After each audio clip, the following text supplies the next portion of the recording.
कोरापुट जिले में लगाण वर्षा जिले में गत 4 दिन है वर्षा थमिबा ना धरुना जिलार कोरापुट लमतापुर समेत बैपारीगुड़ा बोरीगुमा कोटपाड़ा जयपुर और लक्ष्मीपुर ब्लॉक में गतकाली प्रबल वर्षा होता तलिया अंचल जलमती स्थिति सृष्टि होती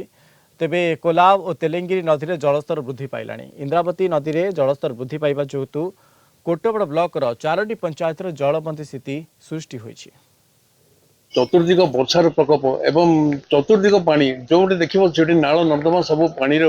परिपूर्ण आउ खास करके यातायात अनेक गुड़े असुविधा होगा असुविधा वर्षार विभिन्न प्रकार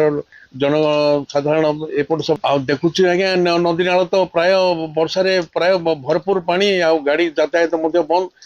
यहाँ है प्राकृतिक विपर्य कहले चले किंतु जनजीवन तो नष्ट निश्चय होती आम अंचल